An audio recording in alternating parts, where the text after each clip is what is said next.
pushing the water, and there's a jogger, actually. Look at this. Wow. The Florida man right there for you, Blake, jogging in the hurricane. Something in you has to wake up. And usually the only person that can wake it up is you. Be the hero of your own movie. If your life was a movie and it started now, forget about whatever financial disasters you've had, personal failures, relationship failures. What would the hero of your life's movie do right now? Do that. No passion. There's no motivation. There's no, oh my God, man, no. It's every day of your life just doing. No passion, no discipline, no motivation. All these words, I hate that so many people use these words now because it's watered. Where's passion when you're 300 pounds? Where's the motivation when you can't read and write? Where is it? So how did this happen? I just did. It was life and death. Either you live or you die. Which one do you want, Tom? That was the decision. In the corporate life and in the gym. But if you want something bad enough, you can't let anybody tell you you can't do something. I'll repeat that. If you want something bad enough, you can't let anybody tell you you can't do something, not even yourself. A lot of days I'm like, oh, you can't do this, Tom. You can't be as quick as a 30-year-old on the computer. Let me show you. I would have arguments with myself. I could do it. We define ourselves far too often by our past failures. We look at our past and we say, well, that's me. That's not you. You are this person right now. You're the person who's learned from those failures, and you can choose to be the hero of your own movie right now. Write down your goals. Write down things you want to improve. Write down things you won't tolerate from yourself. Write down things that you've done in the past that you never want to see yourself do again, and go forth. Everyone is jealous of what you've got. No one is jealous of how you got it. Everybody wants the view, but no one wants the climb. We're up here because of 4 a.m. We're up here because of 2-a-days or 5-a-days. We're up here because we had a dream and let nothing stand in our way. People see the trophies, but not the training ground. I have failed far more times than I've succeeded. Far more.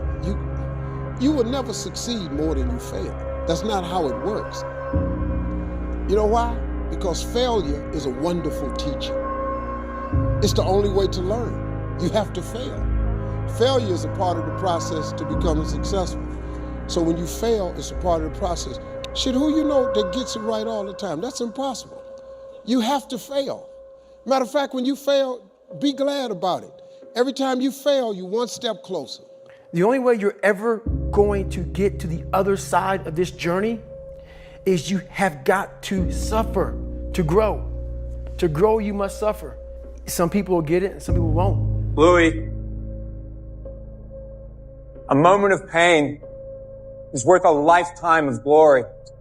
Remember that. Do you think Michael Jordan was just interested in winning championships? You think Kobe Bryant was just interested in basketball? Those individuals are obsessed. Are you interested or are you obsessed? I became obsessed. I became obsessed with being the baddest mother God ever created. Am I that? I don't care. I believe it. And I was trying to tell him, once you become obsessed with something, obsessed, it's okay to be unbalanced for a while. The best at what you do, you have to be unbalanced to find every bit of energy and strength that you have to pull it off. Then you get balanced once you become great. Interested people watch obsessed people change the world. Everything counts. Everything that you do counts. The biggest mistake that people make is they think that only what they want to count counts. No. When you read a book, when you listen to an audio program, when you go to a course, when you go to bed early and get up early and you work, it all counts. And it's all going on the plus side of your ledger. But when you watch television, waste time, hang out, fool around, and so on, all of that counts as well. And it's going on the negative side of your ledger. If what you are doing is not moving you towards your goals, then it's probably moving you away from your goals.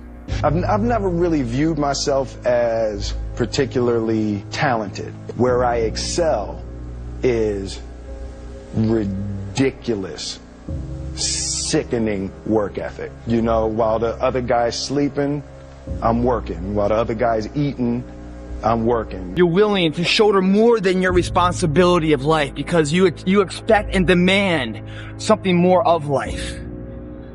Champion's mentality, man. Hoping for a good result. You're demanding a motherfucker. You're going above and beyond what's expected in the gym, what normal people do. You do more than what's normal because you want more than a normal return of life's investment. Les Brown's a motivational speaker. He made an analogy about this. He says, imagine you're on your deathbed, and standing around your deathbed are the ghosts representing your unfulfilled potential. The ghost of the ideas you never acted on. The ghost of the talents you didn't use. And they're standing around your bed, angry, disappointed, and upset. They say, we came to you because you could have brought us to life, they say. And now we have to go to the grave together. So I ask you today, how many ghosts are going to be around your bed when your time comes? You think when you're young that you have all this time.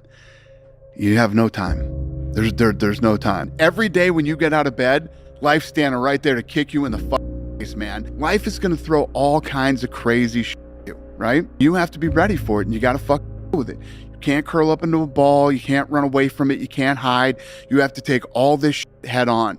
Great things happen and really bad things happen, and you got to take it all in stride. And you got to pick yourself up the next day, strap your shoes back on, and get out there and go to war again. And you're going to fail, and you're going to fail, and you're going to fail, and you're going to fail, and then you're going to win. And that's life. Life without those challenges, it's just existence. Don't just exist. Go live. Bro, you gotta stop. You gotta stop with all this I can't catch a break. All the time you're complaining, you could be instead hustling. You could be instead chasing your dream. You could be instead figuring out what you're doing wrong, trying to improve certain aspects of your life, getting your together, reading a book, meditating, something. Nobody cares, you know? At the end of the day, nobody cares. What we're going through, how your body feels, nobody cares. We gotta do our job. And we emphasize that to each other again today. You know, hey, I got your back, you got mine, nobody cares, man, we gotta go. The winners always show up. They're willing to lose in order to gain. Big mental thing there, guys. This body, as great as you are, as sharp as you make the arsenal, it can't do anything if you don't have confidence in yourself. We all fall down in life. The question is, who gets back up? You go after and you give it all you have. If you lose, at least you tried, man. What would have had to have happened in a week for you to look back on that week with pride? Okay, maybe stop breaking promises to yourself. When you say, I'm going to wake up tomorrow at 7 a.m., and when the option comes to hit the snooze button, don't do it. There's one win that you've got for the day. That's action. Then the next day comes and you're back playing again, and you understand that life has this cyclical nature where it's, you know, what you do on Monday, it's fantastic, but then Tuesday is a bad day. But guess what? There's Wednesday. Yeah. So are we just supposed to live our lives like this the whole time? You know, versus just staying like this and understanding that it's really just a journey of evolution every day. It's just constant improvement, constant curiosity, constantly getting better. The results don't really matter.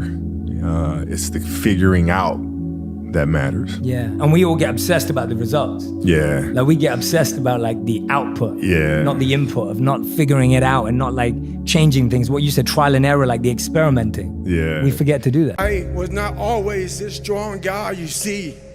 I went through a lot of hard times in my life to get here today. All I wanted to be was an uncommon man. In my whole life, I was not that. Much worse than that. So I came home one day from working at a job called Ecolab where I sprayed for cockroaches. Made $1,000 a month, weighing 300 pounds. And I got home and I watched a show on Discovery Channel of guys carrying boats and logs, Navy SEAL training. And I decided to make a change in my life. And I called the recruiter up and he asked me these questions. You had to meet a certain age, like a certain height and weight limit. I was 6'1" and 300 pounds. He laughed at me. 7 other recruiters laughed at me. One recruiter finally said, "Come on in, I'm too busy to talk to you on the phone." He didn't know how much I weighed. I walked in the recruiter's office and he looked at me and he said, "You're fat and you're black." I said I wanted to be a Navy SEAL. I didn't know there had only been 35 African-American Navy SEALs at that time in over 70 years. He said I basically had to lose 106 pounds in less than 3 months because of my age. I was getting too old. I came back 3 months later, 106 pounds lighter. I'm proud of you. I'm proud of you because I know how hard it is to take care of ourselves. I just had to get a picture of one of the next greats. I'm proud of you, my boy. You're not supposed to have it all together. You're not expected to have it all together. Anybody looks at you at 26, 27, 28 years old and says, "Hey man, what's wrong with you? How come you don't have everything figured out?" They're a fool. Knowledge and experience and wisdom takes time. Wisdom comes from experience, and experience takes time. The more experience you have, the more you learn from that experience, the wiser you can get. If you haven't lived long enough to have a broad enough portfolio of experience, then you can't expect to have knowledge and wisdom. The question is, do we believe we can become it? Without that belief, every journey, how bad do you want it? There's two options: to continue forward, pushing upward. And if you do, that dream is given birth, and forever you will live in the reality of it. If you stop, quit, throw in the towel, I promise you there's no distance you can travel far enough to find that dream again. For it is dead. And in its death, it's replaced by regret. Right now, it's your choice. Yeah, nothing changes and nothing changes, man.